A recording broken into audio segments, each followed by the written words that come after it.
Want to visit Disney World armed with every tip that can make your trip as smooth as possible? Of course you do. You want to visit Disney World like a seasoned veteran, and we've got the tips that will help you do just that. Today on DFB Guide.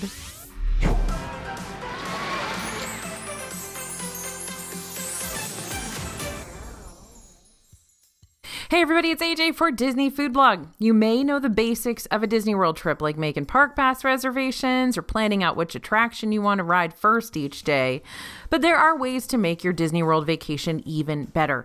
Whether you are a newbie to Disney or you've been many times, we're here to give you 30 things that the Disney World pros do that can totally change your vacation. All right, let's get started. By the way, if you want a quick cheat sheet with all the tips we're going to talk about in this video so you don't have to worry about taking notes or remembering everything, head to disneyfoodblog.com/pro list to get all of the tips the experts know sent straight to your inbox. We'll also sign you up for our free newsletter so that you get all the details first. All right. First thing that those pros are going to do, check for last-minute reservations. Okay, plans change all the time in Disney World. Your plans change and everybody else's plans change too. And that includes dining reservations. Leading up to your trip, it's a good idea to constantly check for that dining reservation that maybe wasn't available when you first tried to book. The best time to check for that is the day before you want to eat at that particular restaurant. Now, something may open up in the months or weeks leading up to your trip, but that 24-hour time frame is very important. Why? Because there's a cancellation fee of $10 per person for dining reservations not canceled 24 hours in advance. So this is the time to find those last-minute reservations. Everyone's going to cancel those because they don't want to get charged. Disney World and its restaurants are currently operating at limited capacity, so it makes those hard to get reservations like Be Our Guest Restaurant or Cinderella's Royal Table even harder to get. Now, we recently did a video on the secrets to getting the hardest reservations in Disney World with tips and tricks and how to get them, and specific tips and tricks for specific restaurants. So be sure to check that out next if you haven't already. All right, next thing the pros do, they find the shortest line. Yep, the pros know you don't just hop in the first line you see. People will crowd up at the entry points closest to temperature and security screenings or transportation drop-off points. For example, people will get off the monorail and just head to the closest line for the Magic Kingdom. What you're going to do is look beyond the line that's right in front of you to see if there are more shorter lines a short walk away, or if they've just opened up a new line. It's just like being at the grocery store. We've seen cast members at the empty entrances call people over from the long lines because there's seriously nobody over there and nobody's paying attention. You may have to walk a few extra steps, but it's not going to be much in the grand scheme of a day at Disney World. So pretend you're at the grocery store, find that shortest line. Okay, next thing the pros know how to do, they make the tips work for them. As a Disney World pro, you gotta make tips work for you by tweaking common tips. They can help you have a smoother time in the parks. For example, the tip to bring a bottle of water or ask for a cup of free water. It's pretty common, right? We talk about it all the time. But what if someone in your group rarely drinks water? Well, throw a Crystal Light or a Gatorade packet in your bag to flavor that water and stay hydrated on the cheap. You don't have to bring juice with you all the time. Just bring those little flavor packets and get that free water, or fill up your water bottle with free water and make juice yourself. So you may hear a tip that everybody talks about and you think, well, that doesn't really apply to me because of X, Y, or Z. Well, can you make it apply to you? Is there a way that you can take the core of that tip and figure out how it applies to you? That's what pros are going to do. For example, if the people in your party are really not morning people, well, then heading to a park when it first opens just for lower crowds is not going to be worth it for you guys.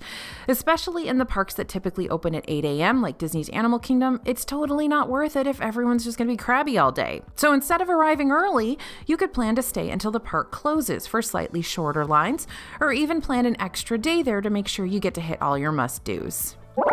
All right, next thing the Disney World pros do, know your gear. Okay, you've got to know your gear that you're bringing into the parks. People spend a lot of time figuring out what's going to go in their park bag because they got to haul that stuff around all day. If you know your backup battery or anything else in your bag is going to set off security, take it out ahead of time to save yourself the hassle. For those of you with kids at the stroller age, make sure you know how to fold your stroller so you're ready to hop onto the Disney buses. You don't want to be the person that holds up the line because they haven't folded their stroller before. Believe me, I've seen that guy.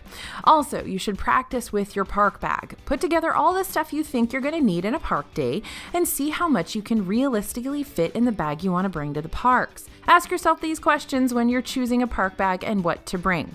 How are you going to store a wet poncho in your bag? What are you using to protect your electronics on water rides? Will any souvenirs you buy fit in your bag, or will you need to carry around another bag all day? Remember to check if shops are offering that package pickup, by the way, where they send your merch to the front of the park so you can grab it on your way out. Some are doing it, some are not. So you're still going to need to figure out how to carry souvenirs in your bag all day for a lot of these locations. And also prepare for extra changes of clothes and masks when packing. Trust me, if you've got a little kid, they're going to need an extra change of clothes. They get wet, they go run and play in the splash pads, it starts to rain, always plan extra clothes for your kid. And if you know you're going to be riding a lot of water rides, it may not hurt to pack an extra shirt or two for yourself. There can be a lot to keep up with in your bags, but if you have it pre-planned and pre-packed and you've practiced with it, you should be good to go. But I know exactly what's going to go into my park bag. And when I come home from the park, that park bag stays a park bag. I don't use it for anything else because I need the stuff to stay where it is, and I need to make sure I'm not forgetting any of it when I go into the park the next time. So my park bag just sort of stays my park bag all year round. And if you guys want to see what goes into my park bag, let me know. We'll try to set something up where I can show you what goes into the camera bag that I do bring into the parks. I don't know if anybody cares about that. Maybe you don't. All right, the next thing the Disney World pros do, they pack beyond the basic. Disney World pros know that there are some necessities for Disney parks that maybe aren't going to occur to everybody. So come prepared for the Florida rain by bringing things like stroller covers so your kid doesn't have to sit in a soaked stroller for the rest of the day like mine has had to do in the past. Also, bring extra socks because nobody wants to walk around in squishy damp socks all day.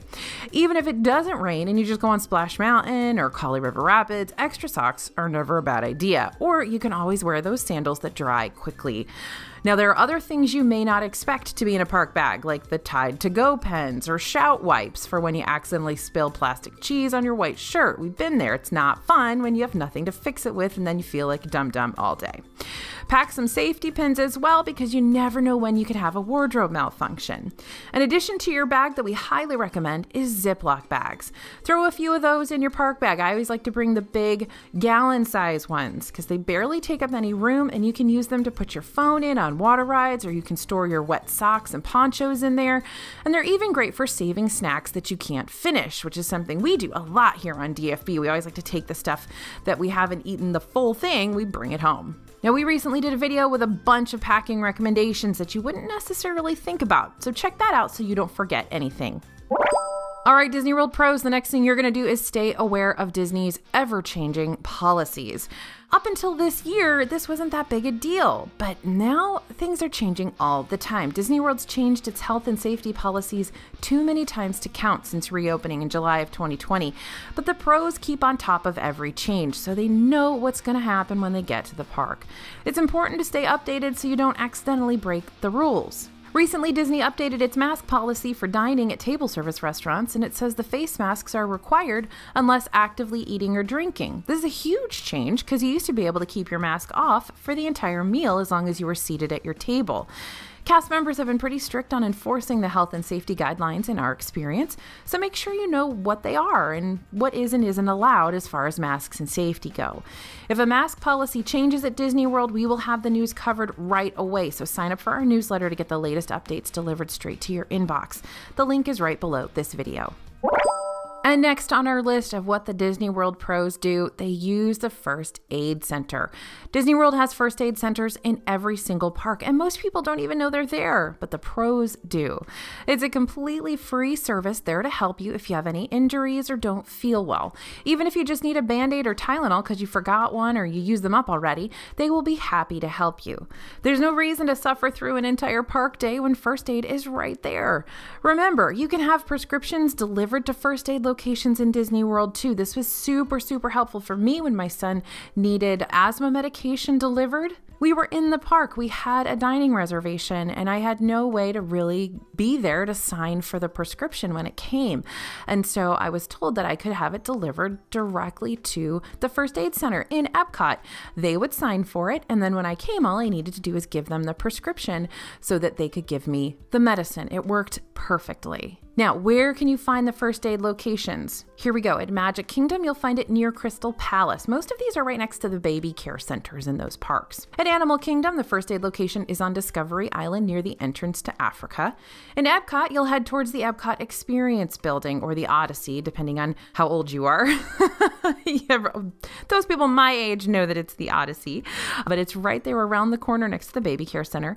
And in Disney's Hollywood Studios, first aid can be found to the left as soon as you enter the park. All right, next tip for those Disney World pros, know the shortcuts. To make the most of our time in Disney World, the pros use shortcuts to get from point A to point B in the parks when possible. Some of these are actual shortcuts, like physical map shortcuts. In Magic Kingdom, you can cut from Adventureland to Frontierland pretty quickly near Aloha Isle and Country Bear Jamboree, but a lot of people think you have to walk all the way around Adventureland past Pirates of the Caribbean. In Disney's Animal Kingdom, there's another secret pathway that lots of people don't know about. If you're in Pandora and you are trying to get up to Africa, where Festival of the Lion King and Kilimanjaro safaris are, there is a pathway past Satuli Canteen that takes you there directly. This may not be open if the park is crowded and they're using that pathway as an overflow queue for Flight of Passage, but usually it is open. Now, there are also other time-saving strategies that aren't literal shortcuts, but they sure will save you time.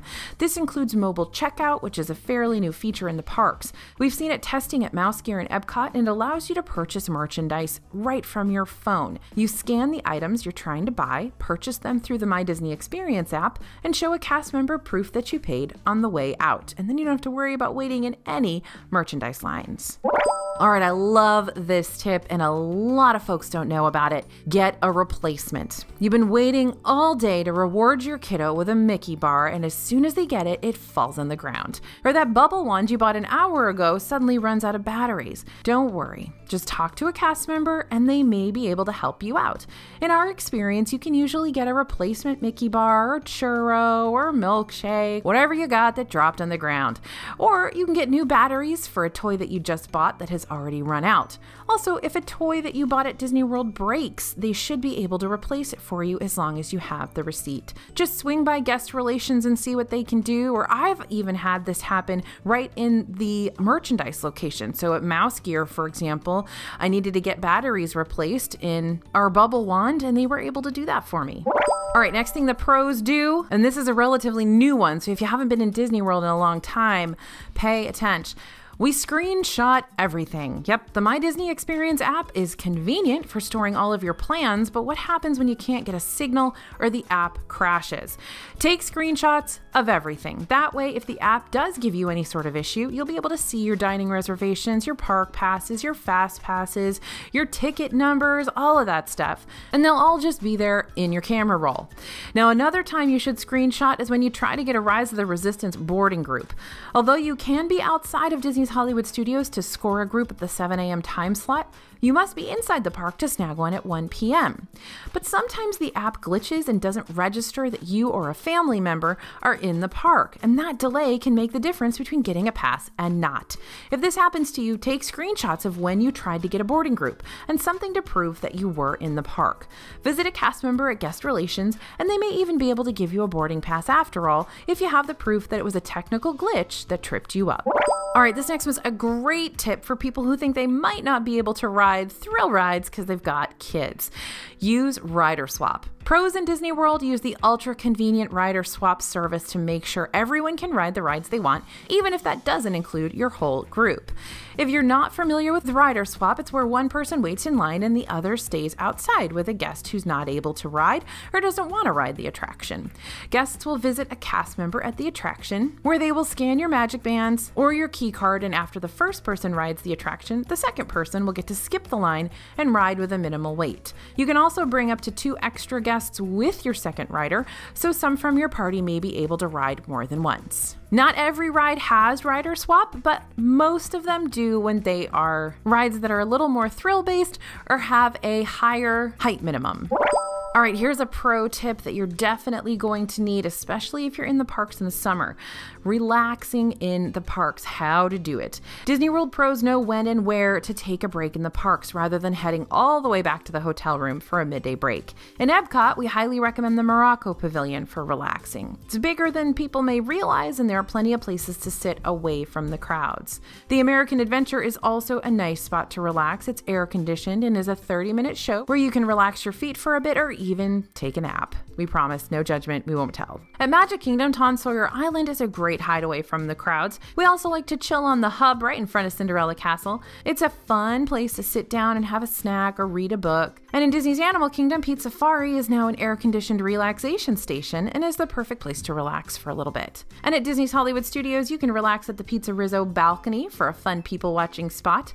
Or for some more AC, we enjoy strolling through the Walt Disney Presents exhibit, which is full of fun Disney history and includes a film so you can sit and relax your feet. There are also a few relaxation stations in each park, both inside and outside, where you can have a minute to sit and take off your mask. Next up, Disney World pros never pay more than they have to. They always get those discounts. This tip is important for going to Disney World on a budget. Disney's almost always running some sort of deal on hotels. Be sure to check the Disney World website often to see if there are any discounts you can take advantage of. And reminder, even if you've already booked your room, you can add discounts on that apply afterwards. Sometimes Disney runs merchandise discounts, especially after holidays. In January this year, leftover Christmas merchandise was 70% off, so keep an eye out for red signs in the store with deals on them.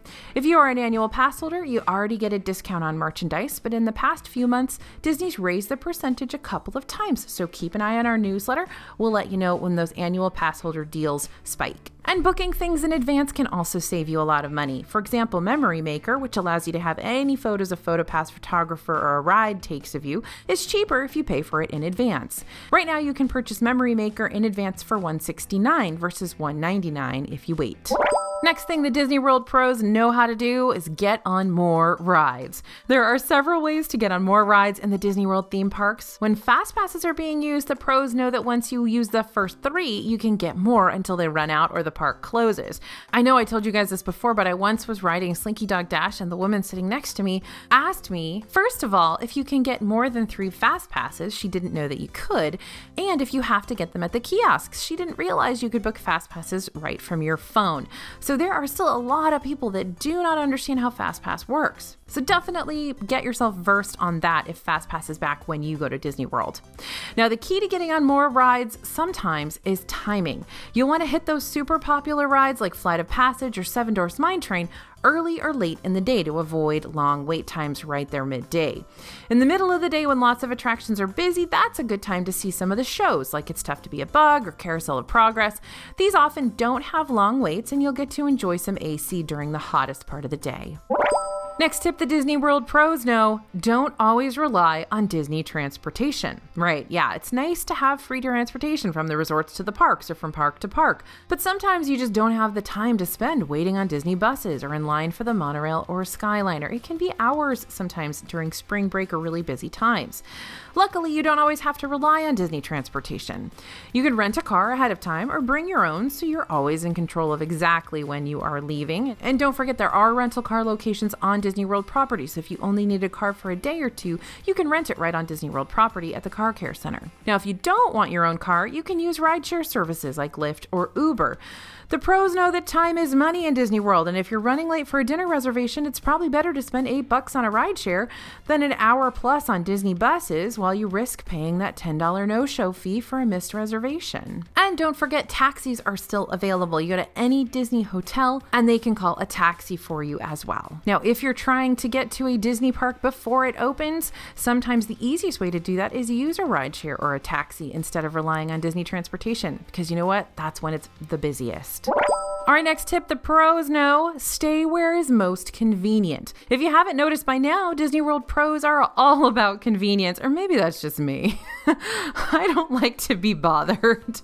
We may be less inclined to pick a resort just because it looks cool and opt for one that's closer to the park we plan on visiting most. Pick the hotel that's going to be best for your plans specifically and for your family specifically. If you are all about Animal Kingdom, you'll probably want to stay at Disney's Animal Kingdom Lodge or Coronado Springs Resort. Those are just a 5-minute bus ride from the park. If you know most of your trip will be spent at Magic Kingdom, then you might want to choose a resort along the monorail, if it fits your budget, or nearby like Disney's Wilderness Lodge or Fort Wilderness. If you'll be at the Epcot festivals all day, every day, pick an Epcot area resort like Disney's Boardwalk Inn, Yacht and Beach Club, or the Swan and Dolphin are really, really good deals for deluxe level properties. All right, Disney pros definitely know how to get the best seat.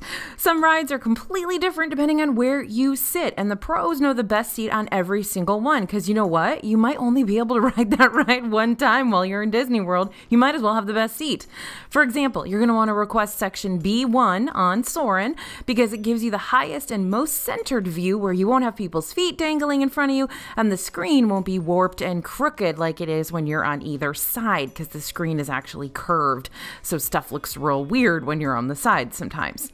On coasters like Big Thunder Mountain Railroad, Rock and Roller Coaster, or Expedition Everest, ask for the back row to get a faster and wilder experience. Now, right now, you may not be able to request a seat due to social distancing protocols, and it's always at the discretion of a cast member. So ask nicely and you may be rewarded, but don't bug them, okay?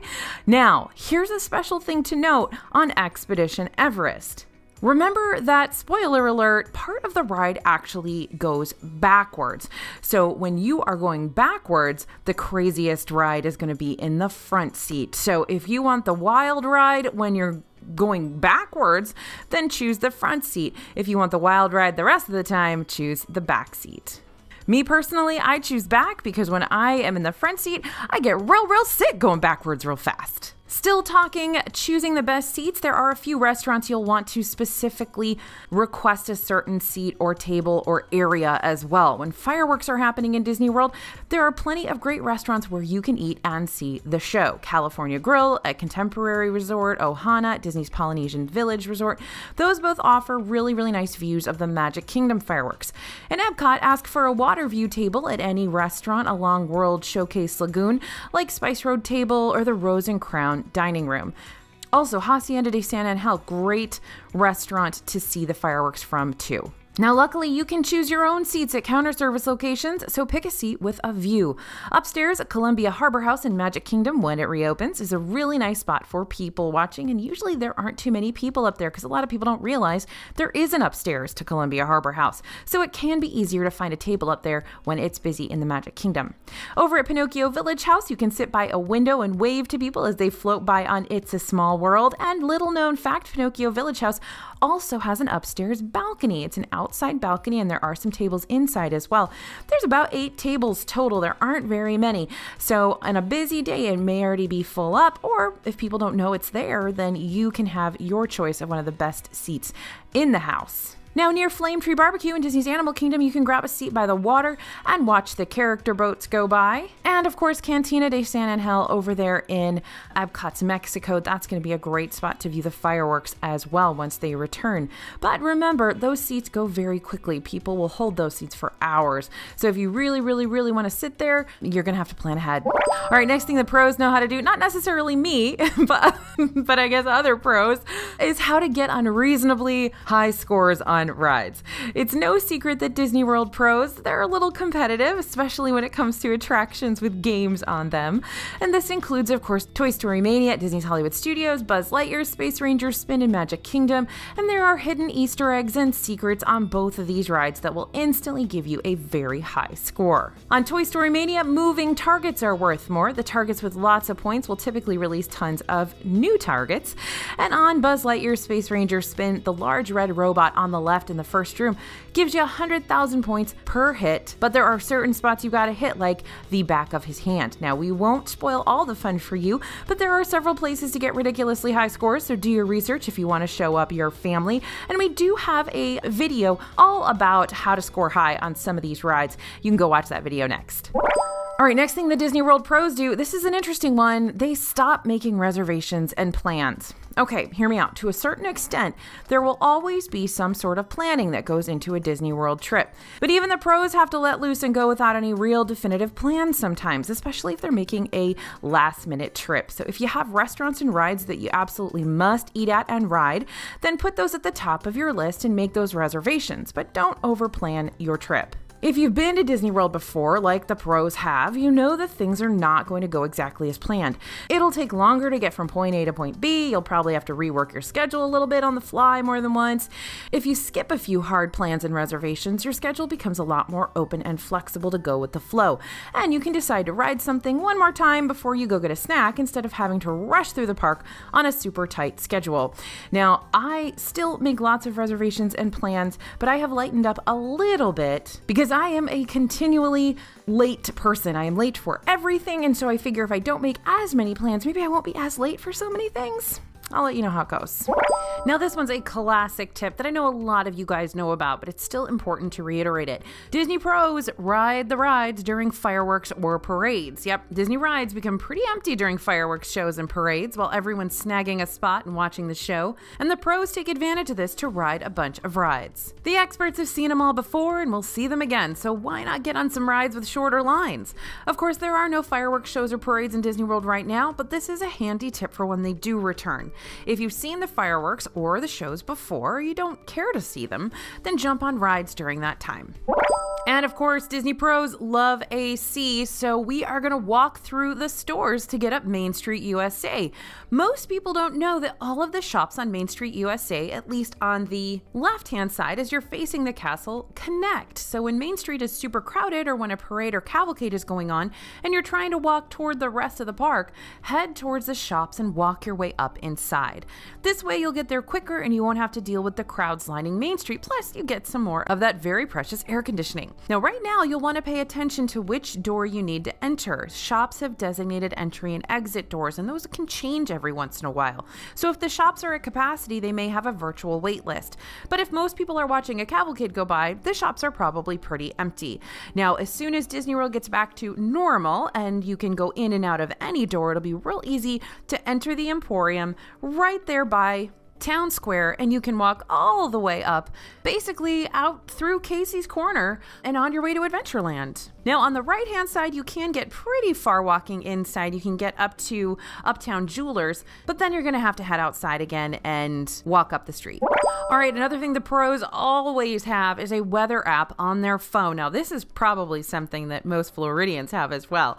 If there's anything certain about Florida weather, it's that it can be very unpredictable, and it'll be sunny one minute and pouring rain down the next. And also, you can be in Magic Kingdom and your friends in Epcot, and you have completely different weather going on. Now, the pros know to download a weather app on their phone that has minute-by-minute updates. Our reporters who are in the parks will often send us screenshots of what's coming next. The app Dark Sky Weather gives accurate down-to-the-minute weather updates and can be helpful when planning where to hide for a downpour. Get somewhere dry before the rain starts so you aren't stuck crammed under an awning way too close to some other guests, especially now in the days of social distancing. All right, and the pros know the best spots to stay in each resort. Why stay in any old hotel room when you can stay in the best hotel room? This is kind of like requesting your seat at a restaurant. Disney pros know which room to request at each hotel. It doesn't mean that you are guaranteed to get that room or even one close to it, but Disney does try their best to accommodate requests. So whether you're going for the best view, the best location, or the most unique room, it's worth putting in a request. Make requests about 5 days in advance directly to the hotel or at the front desk when you check in. Each hotel has its own best spot, but some of our favorites to request are rooms closest to Epcot at the Beach Club, so you can just walk right out of that secret door and head right into Epcot, and the gabled rooms at Disney's Grand Floridian Resort. They've got those huge vaulted ceilings. In general, it's usually best to request close to the lobby or close to transportation. For example, at Disney's Pop Century Resort, you can request the 60s section, which is near the Skyliner if you plan to use that form of transportation a lot. And if you wanted to be closer to the buses, you'd want to request the 70s or 80s section. Often you can make some of those requests during online check-in, and don't forget you can always pay for a preferred room, which in those values and moderates will get you close to food, close to the lobby, close to several things that a lot of guests deem important. But if you don't see your specific request, plan to contact the hotel directly. We have a video all about the best rooms in Disney World and how to get them. If you want some more insider tips, you can go ahead and watch that next.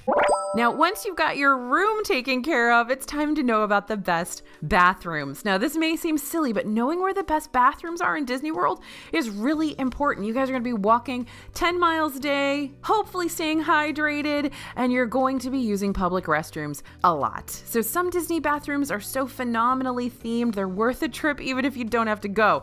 Or maybe you're looking for a bathroom that won't have a long wait. We've ranked the bathrooms before, and some of our favorites are the Tangled toilets in the Magic Kingdom, the American Adventure in Norway restrooms in Epcot, and the Star Wars Galaxy's Edge refreshers. Hollywood Brown Derby bathrooms and Toy Story Land restrooms in Disney's Hollywood Studios are great too. We have 2 videos all about the best bathrooms in Disney World because this is very important information. One of them talks about themed restrooms and one of them talks about not very busy restrooms. Now, something else the pros always do, at least we do, is we still watch Stacy in the Disney Resort channel. If you stayed in a Disney hotel before, you've probably tuned into Must Do Disney with Stacy, and the pros most definitely watch this every single trip. Some of us have kids who watch it non-stop. I once was watching this with my son, and he was about 3 years old. If you've watched it, you might remember that Stacy gets really excited about dockside margaritas, and my 3-year-old says, "Mom, we should go to Dockside Margaritas for a great refresher." Oh my goodness, it was hilarious. And I said, well, yes, we should absolutely go to Dockside Margaritas. Anyway, the pros probably know all those tips by heart, but Stacy brings some serious nostalgia for a lot of us. She's been on the channel for a very long time. You may have to scroll around a bit to find her right now, but typically this channel is featured front and center just past the Disney Resort channel, which is the one that has all of the Disney icons scrolling by and tells you the hours of the parks and things like that. So it's super helpful to recheck that channel for park hours during the day. So don't just flip your TV to regular cable. Check out those Disney Resort channels. They got a lot of info. Okay, next thing the pros know to do is bring plenty of extra face masks. I know we've mentioned this on the channel before. You probably know to bring an extra face mask or 2 to the parks for the day, but you really should bring like 5 or more for a full park day. They don't take up much room in your park bag. And so many things happen in a park day. You sweat, you go on water rides, you sweat, you spill food, you sweat, all of that stuff happens. So be prepared with plenty of backup masks, because otherwise you're going to be wearing a mask covered in Mickey bar chocolate or soaked in your, in your sweat, because you only brought one backup. Bring different kinds of masks too. You never know which type of fabric is going to end up driving you crazy in the middle of the day, and it's nice to have something else to swap into. I know that when I am at Disney World, when it's real hot and I need to wear a mask, I go back and forth between a cotton mask that can kind of pull the moisture away from my face and a disposable mask, which is a little bit lighter and doesn't feel quite so heavy on my face. So I kind of go back and forth between those two. Another super great tip for masks, by the way, if you can bring a mask chain, that's super helpful at restaurants, because then you don't have to take off your mask and stuff it in your bag or put it on the table. You can just have it hang around your neck and really easily put it back up or take it down when you have a drink or a meal in front of you. Okay, the next tip that Disney pros do, they don't rope drop the most popular ride in the park. Now, hear me out. It's a pretty common tip to rope drop the most popular rides in the park. We even give you that tip ourselves. But the pros consider heading to less popular rides right when the park opens. If you've been to Magic Kingdom at rope drop, then you'll know it's a herd of people heading towards Seven Dwarfs Mine Train. So consider heading toward the other Fantasyland attractions or other rides that aren't typically rope drop rides but get longer wait times later in the day, like Jungle Cruise, Pirates of the Caribbean, maybe even Big Thunder Mountain. You can knock out so many more attractions in the morning and barely have to wait if you skip the most popular attraction. We recommend heading to that popular attraction near park close when the crowds start to die down. Ride times typically get lower as the night goes on, and you may end up with a shorter wait at the end of the night than you would have had first thing in the morning. And of course, you've knocked out all of those other rides first thing in the morning. All right, something else the pros do, and I do this all the time, ship your souvenirs home or to your resort. So if you buy a giant pillow or one too many stuffed animals, you can fill out a form that will ship your items directly to your house. This is especially helpful with those like big old train sets and things like that. You clearly can't put those in your luggage, and so you're gonna have to haul them on the airplane or just pay a little bit extra and ship them to your house, and they just arrive right there at your door. You can also take multiple items to your hotel's gift shop and send them all together. Just keep your receipts to show you purchased the items at Disney. Now, you'll need to pay for shipping, but it may be a lot less expensive than paying for an overweight or extra bag on the plane. This is a great tip, and I just want to reiterate, you can ship a bunch of stuff together from your hotel. So if you collect a whole bunch of souvenirs while you're in Disney World and you realize, oh dear, these are not all going to fit in my suitcase, you can ship those from your hotel gift shop. It doesn't have to be the place you actually purchased the item. All right, next awesome tip that the pros know is plan your mobile order in advance. Mobile ordering is not what it used to be in Disney World. It used to be super convenient, but since everyone pretty much has to use it everywhere right now, it's become a lot more complicated. It's kind of like if everybody had to use FastPass, then there would be nobody in the standby line and the FastPass lines would be super long. That's kind of what mobile ordering is like right now. We've seen waits for ordering windows 2 hours ahead of the time we wanted to order, and this is a pretty common issue we've noticed as more crowds hit Disney World. Because basically what you do is you go into the mobile order screen and it gives you specific times you can pick up, and as people sign up for those times, they sell out. So if you are hungry for lunch now, you may not be able to get your food for 2 or 3 hours because the times closest to your current time are sold out. So yep, the pros know you've got to plan your mobile order in advance. If you know you'll want tachos from Woody's Lunchbox in about 2 to 3 hours, it's best to place the order for that 2 to 3 hour from now window while you know it's still available. Order lunch at breakfast time, set your pickup window so you have the best selection of available times. Then you aren't stuck at noon with no options besides popcorn or other kiosk snacks. And the Disney World pros also know about portion planning throughout the day. They know how to plan their stomach space. Yeah, there's lots of amazing food to eat at Disney World, and if you have 3 full meals every day, it's going to be hard to fit in all of the Disney snacks on your must-have list. So consider sharing snacks or opting for fewer full meals and grab a few snacks that double as meals. Or go ahead and order a kid's meal from a counter service restaurant for a smaller portion size if you need something a little lighter to save room for some of the all-you-can-eat meals too. If you want to fit all those bucket list Disney snacks in, be sure to plan your portions throughout the day so you aren't too stuffed to try that one snack you've been eyeing for weeks before your trip. All right, that's what the pros do, those expert tips that you need to know when you get to Disney World that a lot of people don't realize. And don't forget, you can get a quick cheat sheet of all the info from this video so you don't miss a single tip when you're in Disney World. Just head to disneyfoodblog.com/pro list. Now, if you weren't a Disney World pro before, you can be with these park tips. Now, do you have a secret tip that makes your Disney World vacation even better or easier? Let us know, let our viewers know in the comments. We love to hear from you, and your tips can help other viewers have an even better trip. Thanks for listening, everybody. Thanks for watching. As always, this is AJ for Disney Food Blog, and we'll see you real soon.